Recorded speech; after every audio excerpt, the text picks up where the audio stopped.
Hey guys, welcome back to the Fake Critics podcast. We are your hosts, Morenike and Ezugo, and we are basically a one-stop shop to film and TV reviews. So make sure you guys stick around. How have we all been? Good.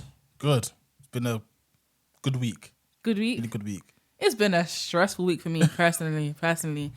But yeah, everything's all good. How did you guys find, obviously, the first visual episode and the Spotify updates as well with the questions and everything?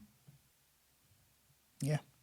When you're asking me, I'm not the audience. Yeah, but you know, you're the tech brain behind that. Yeah, guys. So let us know how it went. How did you find everything? How did you find the questions? Yeah, obviously, if you're not on Spotify, you wouldn't have seen them. But yeah. Yeah, it's basically a case where you can just answer the questions that we ask on the podcast on Spotify on a poll, but it's only Spotify that basically has that feature. But anyways, before we get into the main topic of today, you know we have to have our sweet and salty question. So today's sweet and salty question is bum bum bum. Sweet and salty questions. Sweet and salty. No, that doesn't work. Okay, cool. My question to you is this. Don't look at my phone, bro. Don't look at my phone. Would you rather be able to talk to land animals, animals that fly, or animals that live underwater? I know your answer already. You're going to say underwater. No, sorry, I'm not. You're not? What are you going to say? I'm not going to say to I'm underwater, please. I would love to know about their underwater kingdom. What do you guys have down there that we can't see or don't know about? No, genuinely, because you know you're always saying that. No. Because you know you're always saying that. Babe. You know you're always saying that. No, mate. Because you know you're always saying that the ocean. 5% of the ocean, yes. Exactly. So it's like the other 55%. 55. You said we only have 45%. 5%. Exactly. So the other 95%, what's going on down there? So that's why I like to talk to underwater creatures. And be like, yo. They tell you nothing, just blackness, just darkness. What then? Yeah, but you don't know that. I'm just saying what if they say that.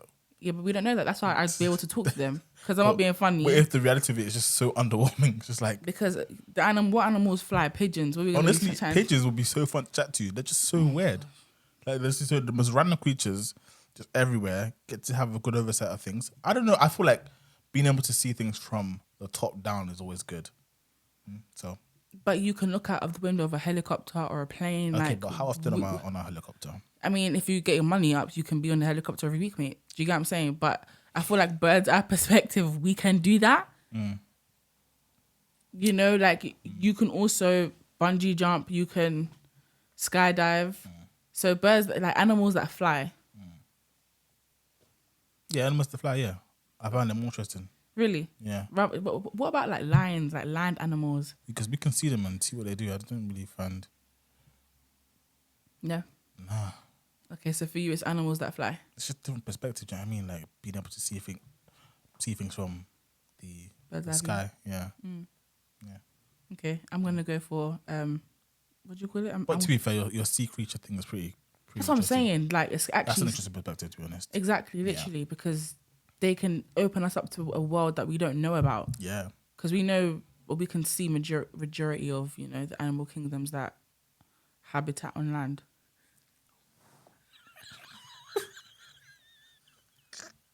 Moving on, guys, on Spotify, on Instagram, everything, let us know what your answer would be if you choose land animal, animals that fly, or animals that are in the sea. Okay, moving on to the hot topics. We have a few hot topics today. I'm going to go ahead and do my jingle. Hot topics today. Hey. Jeez, guys. Right, so our first hot topic is... It's a bit of a sad one. Not sad, I guess it's a bit of a serious one. Like, yeah. Obviously, the nature of the... Okay, so just to make it clear, Jonathan Majors was charged. What were you charged with again? I mean, I keep saying... No, so he hasn't been charged, but he was arrested. He was arrested right. On the charges of... Oh, right. Okay. I believe it was sexual assault. Yeah. No. He was arrested with the charges of assault and harassment. Right. But he hasn't actually been charged as of yet. But yeah, I know that his team are working to try and prove his innocence because they think he was... Yeah. So we don't know who it is as of yet. But there's speculation that it could be his girlfriend. Ex-girlfriend, Obviously, this ex-girlfriend. But yeah, this is obviously like, it's so, I don't want to say irritating, because if it turns out to be true, then he obviously has to face the law and face justice as any other human would. But it's annoying because it's come at a time where he's kind of, I guess, in his breakout kind of phase. He's been in a bunch of different films that have done really well, respectively. And for this kind of news to kind of come out could really just spoil the beginning of the end for him, even though he just kind of started. So it'd be really annoying to kind of see him kind of come out of the scene in this way when, you know, we've only just seen the beginning of what he can do and what he has to offer. So yeah. I was even also thinking about the effect it would have on just even Michael B. Jordan and him obviously being the director of Creed 3. Not only is he like almost the face and the main character, but he's also the director. Yeah. So the impact that that's had on, you know. And that's his first film he's directed. That's the, so yeah, like his first film he's directed is associated with someone who's potentially assaulted someone and harassed someone, which is woman. Crazy. So yeah. Even for the MCU, it's a bit messy. It's really messy, but I mean, I'm another story, but man. But we're just gonna have to wait and see, you know, and see what happens. Yeah. Moving on, in one of our previous podcast episodes, if you guys remember, I mentioned that Leonardo DiCaprio and Martin Scorsese were looking to team up again. The dynamic duo. Listen, the dynamic duo. So it's actually been confirmed, guys. So they've got a movie coming out in October, the 20th of October this year. And it is called Killers of the Flower Moon. So it's based on a novel written by, if I can find his name. David Grant? Yeah, that's it. David Grant. Yeah, it's a novel written by David Grant. It's basically based on serial murders that happen in America. So looking forward to that. So what, are they detectives or something? I don't know. Okay, cool. I don't know the details. Well, yeah, I don't know what their characters are going to play, but I just know that it's coming out. That's going to be so interesting to see, man. I feel like it's more exciting because it's actually based on a novel. Yeah. I feel like novel adaptations are always... Well, the Irishman. The writer of the novel, where's he from? I don't know. I didn't research him. Where's he? What? I don't know. The reason I'm asking is because if you guys don't know now, the British make the best dramas, period, and there's no argument. Yeah, facts. There's no conversation. Facts. We're not going to debate it. We're not going to bring up any examples of American dramas or British dramas. That's just a fact, okay? So, and next week we're going to be discussing. Is it a drama? It's what a drama? Happy Valley. Is it a drama? Oh my gosh, guys! Happy Valley. So next week we're going to be unpacking that. Yeah. Happy Valley is British. Would you call it a British crime drama series? Yeah. British crime. Yeah. Detective. Mystery. Not mystery, but yeah. It definitely falls in this category of drama for sure. Yeah. It's amazing. Yeah. It's been a while since something so. Do you know what? The main thing that stands out to me about that show, I know we're going on a tangent here, but I'm going to bring it back. But the main thing about that show is the fact that it is so unexpected. When you first read the first episode or you just see the trailers for it, it's not in any way, shape or form what you'd be expecting. Even down to the intro music. To the intro music, to the characters. You just don't think it's going to be as serious as it gets. Mm-hmm.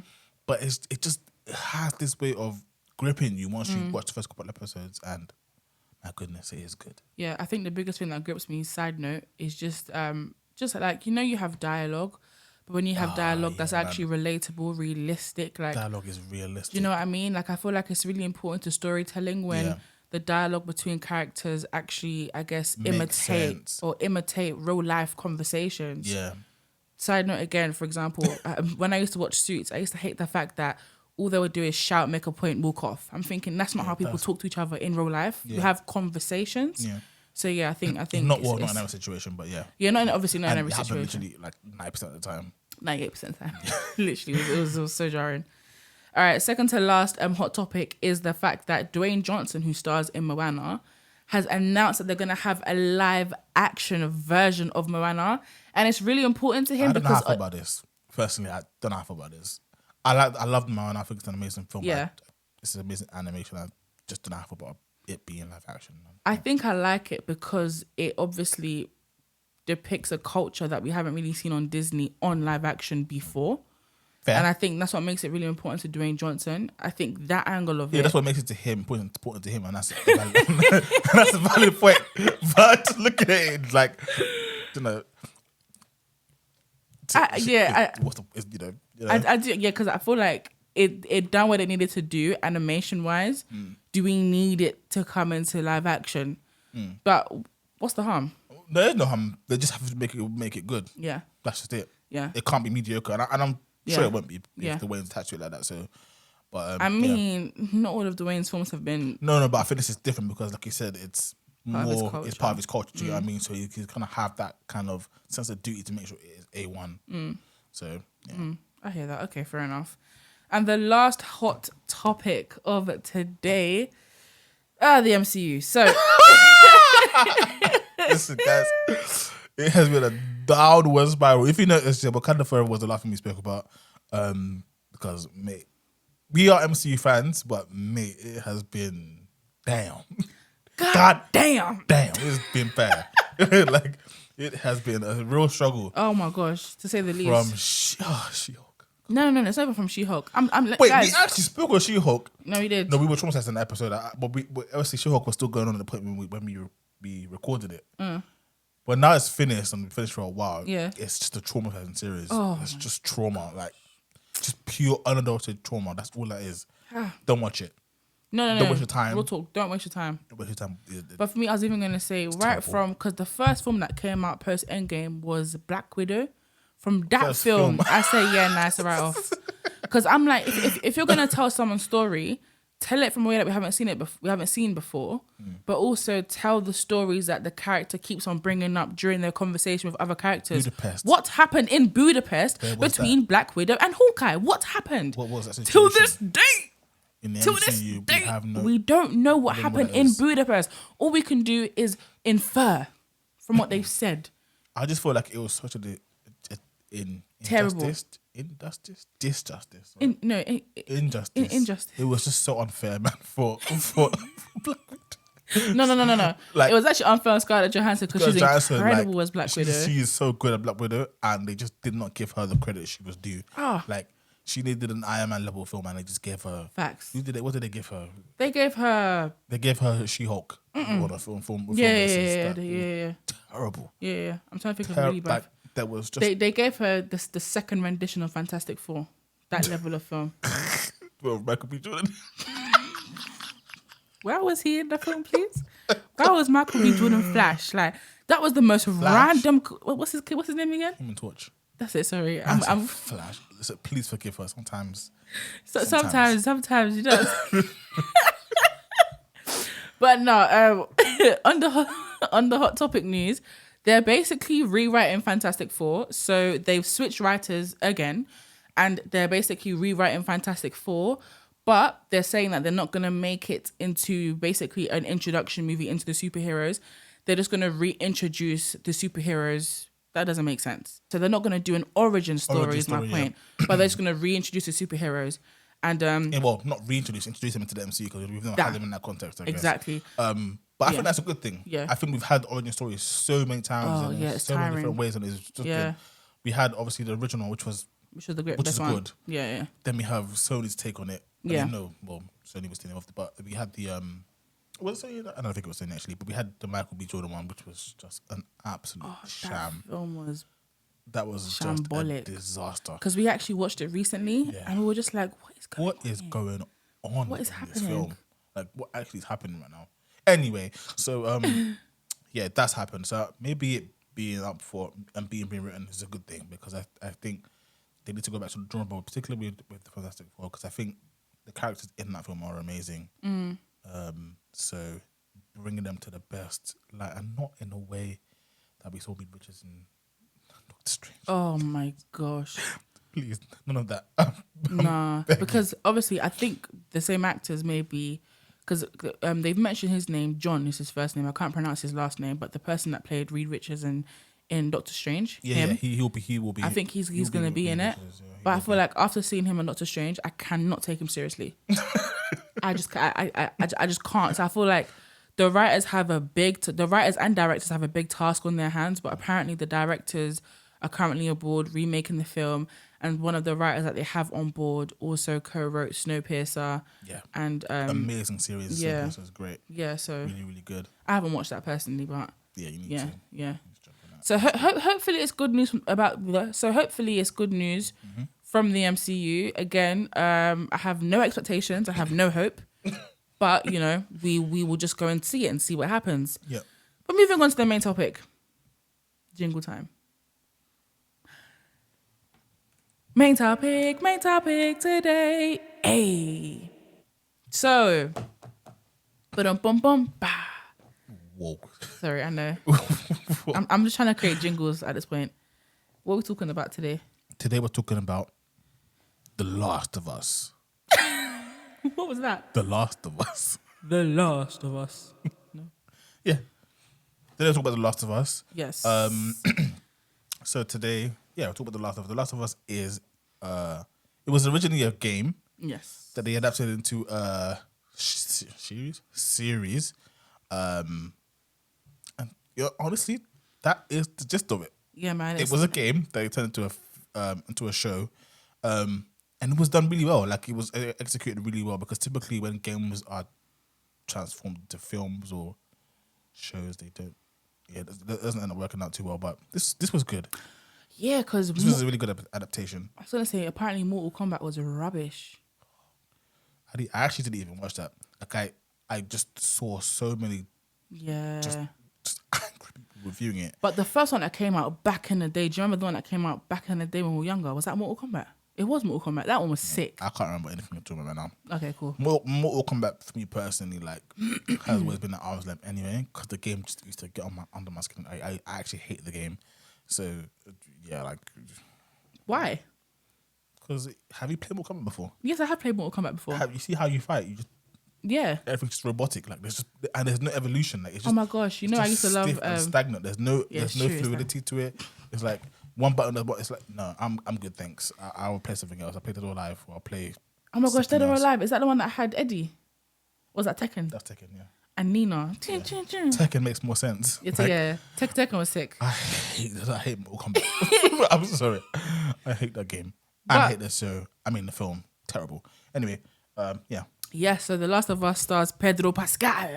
Yeah, man. And he plays the character of Joel, and Bella Ramsey Bella Ramsey. plays the character of Ellie. Yeah. Guess what connects these two? Got. Why are you weird? Like, Got. Game of Thrones. yeah, but who's gonna know Game of Thrones by Gat? If you a fan, then you know by God. If you don't know, then you don't know. Sorry. But anyway, Sha. I'm just saying, because, like,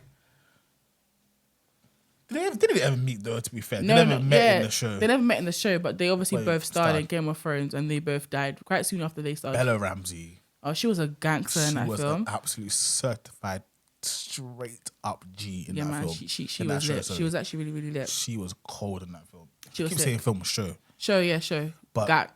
I don't like talking about Game of Thrones because I love the series so We much. talk about it in every single episode. I No, think it's time to give it a rest. I know, like, I'm saying I don't really like talking about it because, like, every time I talk about it, I'm just reminded of this thing we call an end. No, babe. So please mention what you told me earlier today, please. But what? The dialogue went. I actually can't. I genuinely, I actually like. Oh my gosh, my chest. You would honestly think that a Oh GCSE my god. drama student wrote that script, because I don't know what the heck them two are playing. Anyway, again, side. Oh, sad topic, conversation. but, I feel like maybe we should open up another platform, yeah, where we just rant and talk and go on for ages and go on different tangents. We'll see. Maybe an episode on that just called The Rant. Yeah, just rant and just go on, like, actually delve into our tangents. That'd be funny. Literally. But anyways, so The Last of Us was written by Craig Mazin and Neil Druckmann. Craig Mazin has also written for both TV and film. He wrote Chernobyl. Chernobyl. Yeah, so Not he wrote Chernobyl. Chernobyl. He wrote Hungover Part 2 and 3, which is lit. Hungover Part 2 and 3 are sick. I find it so funny how he wrote a lot of comment. No, like he basically co-wrote Chernobyl, Hungover Part 2 and 3, and Identity. No, my point Thief is and that so on. those Chernobyl and Hangover are just two very Completely different. kind of yeah. pieces of content. So it's like Yeah. he's got versatility. No, literally, he does, because even his co-writer, Neil, he wrote Charted featuring Tom Holland. Yeah. Another game. Yeah. Oh, Uncharted yeah, wasn't that was that a game. bad. To be Is honest. it Uncharted or is it called Charted? Uncharted. Uncharted wasn't bad. Guys, I am not talking English today. I really apologize, because what am I saying? Sorry, yeah, he co-wrote Uncharted. Yeah, he co-wrote Uncharted. Yeah. And yeah, Uncharted was a game as well. Part 2 is definitely coming out from how it ended. His brother's alive. Oh yes. Yeah, so that's coming out, Yes, definitely. yes.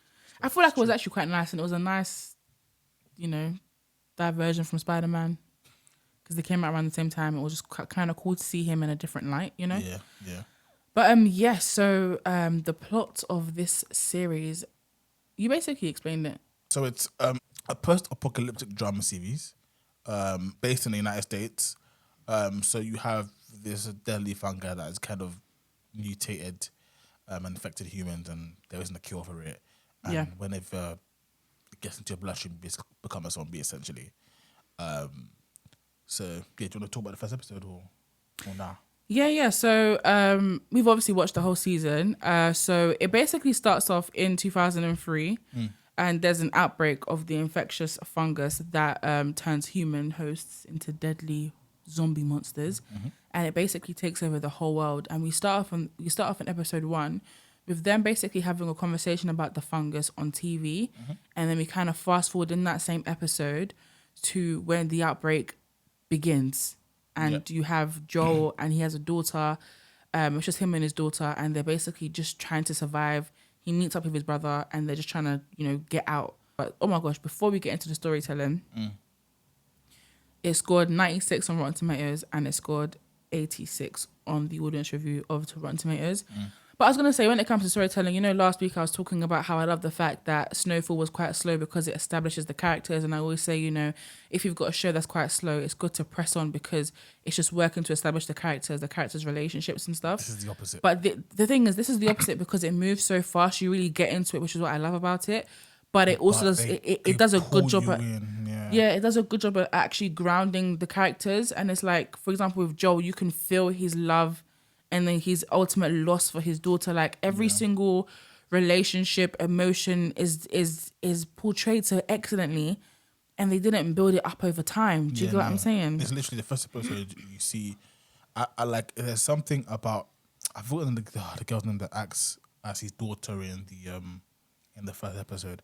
She just portrays her so beautifully and so gently. Like you just instantly love her. And obviously when she's killed, it's like you instantly feel that loss. Like damn, like that, and that's the first hook. Like in you quickly. And it happens within the first 20 minutes of the first episode. Like we literally, it is the first literally. So we literally start off. We start off with them talking about the fungus, and we skip forward to 2003. The outbreak has happened. Boom. Yeah. She's literally dead, and then we skip to him. 20 years later, after that. Yeah, it's very quick, very fast paced, but it's like it just I don't know. Pedro Pascal and the team, like he's amazing. They get you quick. No, honestly, and I think as well, it's like what really got me is the fact that Joel's relationship with his daughter isn't like your typical father-daughter relationship. You can see that she holds a level of, I guess, responsibility for him, or she feels responsible for him. Yeah, she was asking him certain questions, like she got his watch, she fixed his watch, like just how she, I guess, maneuvered around him. Even when I was watching, I was thinking, oh, they have an interesting relationship. They're just really close in that regard, where I guess although he sees her as his daughter, it's almost like he sees her as his equal in a way where it's like he puts a level of respect upon her. Do you get what I'm saying? And so their relationship was. They were really close, and you can literally see that within the first 20 minutes. And even the way she died, she literally died whilst he was carrying her in her arms when he was begging the police officer not to shoot. Yeah. So just how she died as well made it just that much more heart-wrenching, and it was, and then after that, we literally skipped 20 years later. I think how they're able to jump time like that but still keep you hooked shows, it just shows great storytelling. Yeah, it's really good storytelling. Because like you said before, typically you would kind of equate good storytelling to kind of taking your time and building this thing over time. Sometimes it's just having those quick hits can be really, really impactful and really gripping. And to be fair, like the film only has really two main characters. Like there are other side characters who kind of have an importance, but it's just really Ellie and Joel, and they're kind of the two kind of just, and everything kind of just rolls around them, and you can kind of see how everything's kind of being built around them, and I think with them two in particular, or Joel in particular, his story is obviously fine. It's interesting. Like he had, what you could imagine to have a story like majority of the people, in that time. Some people would have had children or daughters or loved ones that they would have lost. But who I think is obviously, well, definitely is the main character, is Ellie. And I think her story, how she was born, how she became what she is and what she's doing, how she's progressing, is pivotal, like, to everything now. And even the way it ends, even the way the season ends, like, it's like, where can we go from here? Yeah. Because the whole point of this Yeah. was for her to do her bit, try and save humanity and get things back to normal. Exactly. And Joel, for whatever reason, for, obviously a feeling that she sees daughter or whatever, having this relationship with her, because he knows that obviously she'll die, because what they need is in her brain. So essentially take it out of her brain. Yeah, then take something, I can't remember what it is, but it takes something out of her. Because you didn't explain that she was the cure. She has something in her blood. Yeah. That prevents her from transforming, essentially. Yeah, from turning, yeah. And only a few people know about this. Yeah. This trait that she has. Yeah. Yeah. Yeah, I was also going to say, I guess just the last point on storytelling before we go into the characters, well, the only two characters. But I was going to say, characters. Yeah, the main two characters is that even as you mentioned, the story of her being, I guess brought into this world, the story of her birth and everything. It's the fact that within the show, they really take you on a journey, and the journey is actually forwards and backwards. Like you'll be in the present now, then they take you back to the past. It's like every single character has their arc. Even though you can be with some characters just for one episode, you're hooked, you're drawn to them, you relate to them because of how their story is told. And it's like every single episode is almost like it's someone's story, but it all paints this bigger picture to this one central story, being literally this post-apocalyptic America, like you said. You have the story of Henry and Sam, who are brothers. Henry's older and Sam is deaf. So Sam can't really... Deaf, yeah. Sam can't hear anything that's going on. So you've got his older brother that's, looking out for him, defending him, just trying to get him to safety.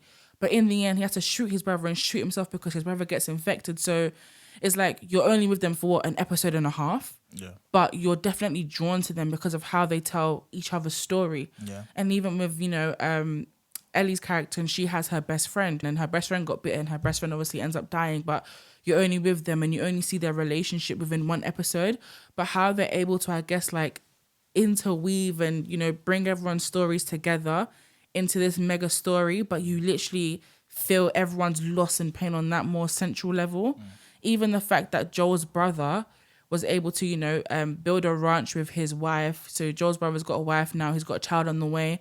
But even to see him, I guess, starting his own family, whereas his brother Joel has got that loss and he still hasn't really recovered from his daughter's death. It's just like, even just that contrast between them, it's quite funny because in the first episode you see Joel bailing his brother out of jail, and then to see his brother progress even in the midst of that apocalypse. How do you say that word? Apocalypse. How you see his brother progress through the apocalypse is just really interesting, and I think for me it just shows just the care and attention that they put into, I guess, writing this for TV. But do you want to go into the characters now then? I think that's a really good point. Before I get onto the character or Ellie, is the time they've taken to kind of write everything, because it's like adapting a game into like a TV show is really kind of difficult to do, because if you play the game, obviously there's a lot of, like, I guess, filler that you're actively playing that's not really the story. You're kind of just doing little things that are not really part of the story, but in the game, sorry, in the series, you can't really add that because it wouldn't make any sense. So the fact that they're able to kind of draw us in without kind of having, I guess, those extra bits that the game typically would have, and still kind of get us hooked to characters that we only know we're going to see for an episode or a bit, or an episode and a bit. Whereas in the game, it felt a lot longer because you're doing other things with them, or doing X, Y, Z. So the fact that they were able to, like, with Henry and Sam's one, I really thought that was I actually, because obviously the game came out 2013. 10 years ago. Yeah, it's been a while since the game came out, and I played it when it came out around that 2013, 2014 period. So for the fact that obviously I completely forgotten about Simon and Henry, but I remember when we obviously like when we saw Meet them in the game? meet them in the show. Yeah. And I just found it so amazing how you just literally find their story is so interactive, You click. so like engaging, like Instantly, yeah. within a couple of minutes, I just know who they are. Like, obviously this conversation about who they are because that woman, what's her name, Kathy, or what's her name, Catherine? Kate something, man. Something K. Yeah, man. She's basically almost like the leader of the resistance. Yeah, and obviously she's trying to find them because Henry killed her brother. Yeah. So Kathy, let's just call her Kathy. she basically finally finds Henry and Sam, and she's about to obviously kill Henry. Then all of a sudden, you literally see a truck go underground because they've been hiding the fact that there's been zombies underneath the ground, basically. Yeah. So the ground literally just swallows them up, and God is thinking, "Oh damn, it's getting peak out here." And just thousands of them come out of that hole. Yeah, but I love what you were saying as well, though, about the fact that, you know, the leader of the resistance, she painted Henry to be this bad, evil, menacing, scary guy. And like you said, he couldn't even shoot a gun. Yeah. And it's like, it's so funny how before you even meet him, you have a perspective of him because of one character. And then you meet him through the lens of his own character. And it's like, oh, wait, you're actually not like this. Yeah. And then it draws you more because you're thinking, and the reason why he killed her brother was to save his brother because his brother was sick. Yeah. So it's like every single thing that he's done out of love and care. Yeah. Storytelling on 100. And it's just condensed. You know what I mean? Episode in a bit, and it's just so sweet. Because sometimes you can feel like, is a film or is a TV show? Typically, TV shows are better because you can tell someone's story over a longer period of time. Yeah. But this particular show, there were so many stories to tell, and they only literally had an hour. Yeah. They had 9 hours because they had 9 episodes. Yeah. But they told every single story, and nothing felt rushed. Yeah. Even though you were with one character, max 2 episodes. It felt quick. The pace of the show felt quick. But it didn't wouldn't feel rushed. Yeah. You felt like their stories were rushed. That's exactly what I mean. Yeah. Literally. Ellie is just this really young, enthusiastic girl. Yeah. Confused as well. She's never seen a car. I think she's just excited about everything, man. Literally. Like she's excited to get out of, what do they call it? The QZ? The QZ. She's actually just excited to get out of that zone and just explore. Like, so she's happy that she's kind of moving around different cities and doing different things. Like, you realize as time goes on, like she's actually just been brought up in this very specific world. Like, she's never heard particular music. Yeah. She has not experienced like you said, a car. She's not been to a particular shop. She's not seen obviously life as it was before the apocalypse. Yeah. So it's just really cool kind of seeing someone actually engage with what was and not having any kind of reference to what it was actually like to be and being at someone everything was normal. She's really feisty. I think that really works with her character. Like that is her, but I think it's a really good element or good side to her because just the nature of the game is to survive. And I think if she was like soft and gentle, it wouldn't make any sense. No, she wouldn't. She definitely wouldn't survive because she had a tough life. Like from the way she even as young as she is, like her upbringing was. Well, I can quickly just go into how she was born. Her mum was obviously pregnant with her, and then she was bitten by a zombie. And she literally gave birth to her like literally minutes after. So she was literally in labor while fighting the zombie, and she gave birth to Ellie. Yeah. Right there, but she had been bitten, which meant that the zombie's blood was already in Ellie's bloodstream. Yeah. Because she was bitten before she cut the umbilical cord. Yeah. And she gave birth to her, like you said, minutes after she killed the zombie. Yeah. And then that's when Marlene comes in. Oof. But she has to take the baby because obviously Ellie's mom was going to turn because she was bitten. Yeah. So she had to kill her, then and take Ellie. But you can already see like how involved Marlene was from the beginning. Yeah. And she made a promise to her mom to take care of her as well. Yeah. Yeah. So it's almost that maternal figure in Ellie's life, but Ellie doesn't really know why she's a maternal figure because Ellie doesn't know anything about it.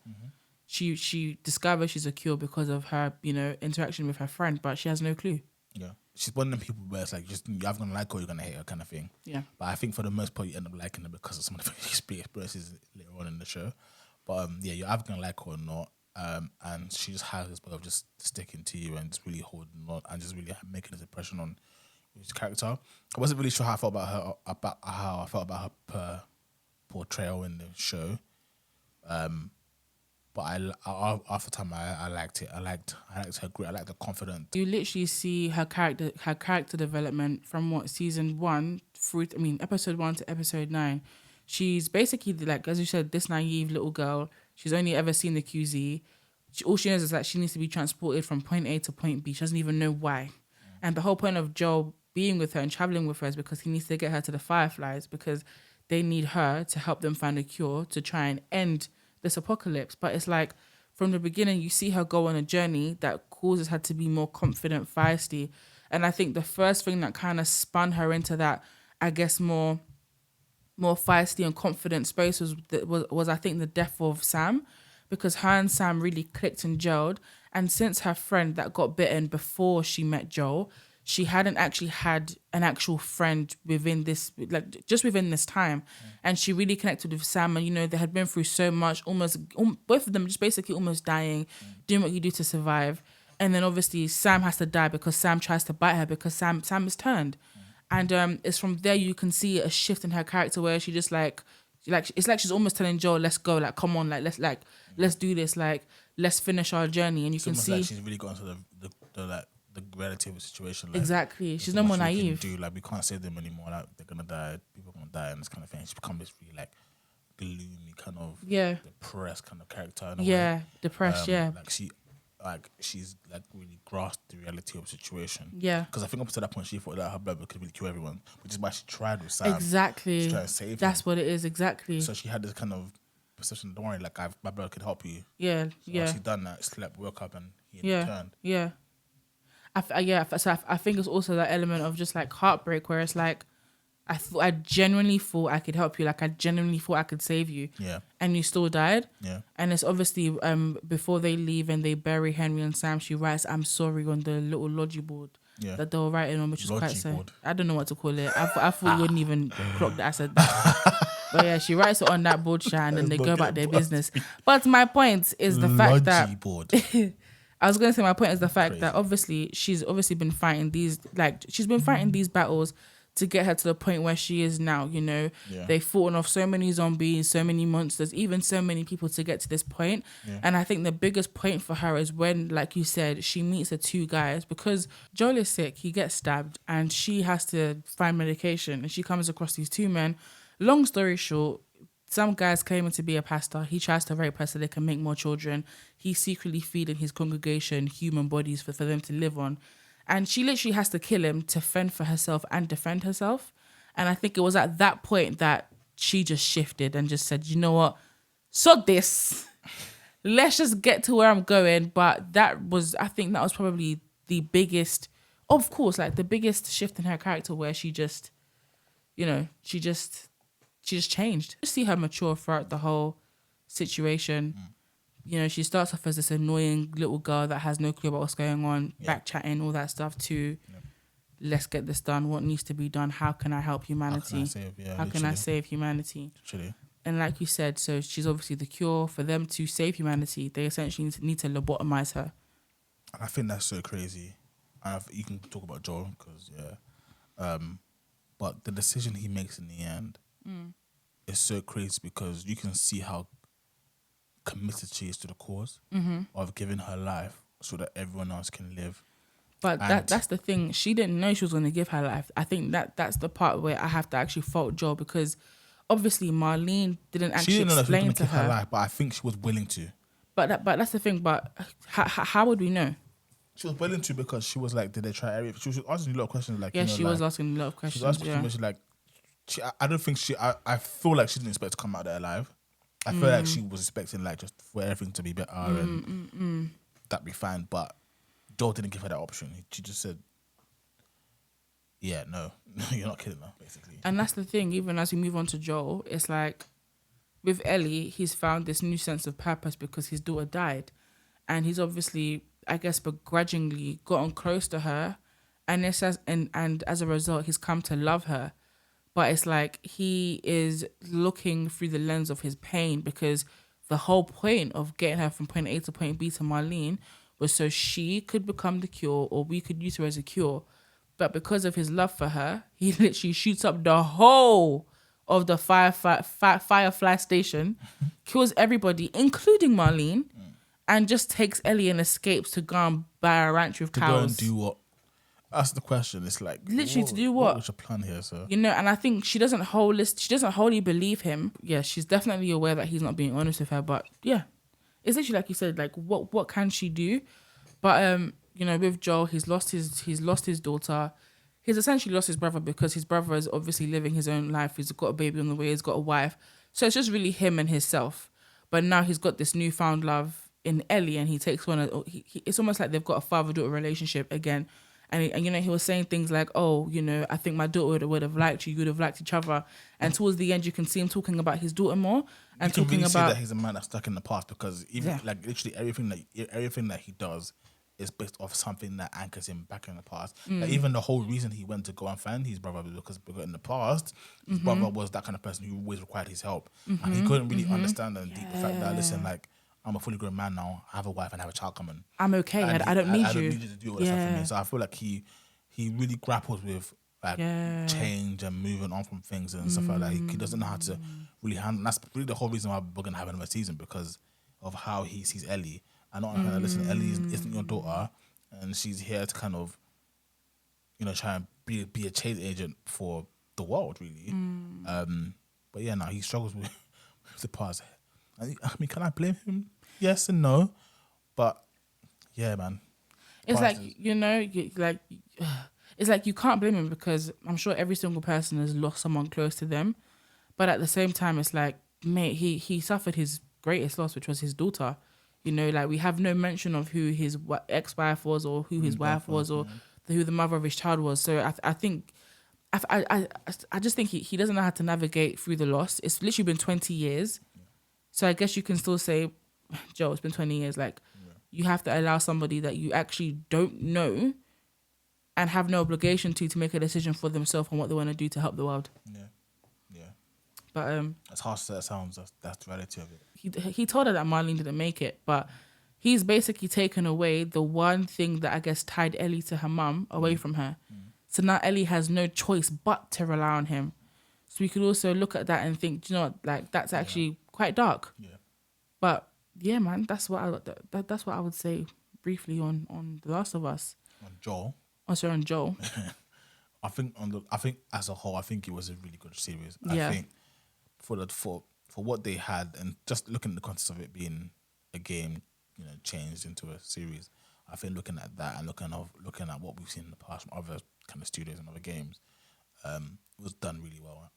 You know, like we said, it's really fast paced, but you don't feel like anything's missing from the pace. Like, I feel like they have those kind of flashback scenes where they're kind of giving a bit more context to everyone. I feel like is really good. Like, they gave a good kind of understanding of where the fungus came from, how it developed. Yeah. Even with the TV show kind of scene where they're saying if a fungus changed, there's nothing they can say. They gave a really good kind of backstory for everything. So it's like, you don't really need that. You don't really need more. Yeah. And once that was done, they kicked everything off, and I think that was amazing. Yeah, like, honestly, I agree, because honestly and truly, how many zombie apocalypse movies and TV shows have we actually seen? Have we all seen? Do you know what I mean? So we've seen tons. Exactly, and it's like, how different can you make one? Yeah. But this one, I think, because it's not your typical people died, they ran away. Do you know why I think so? Because I think this is more about the people. That's what I was going to say. The zombies. That's what I was going to say. It's a lot more about the people and how the people navigate everything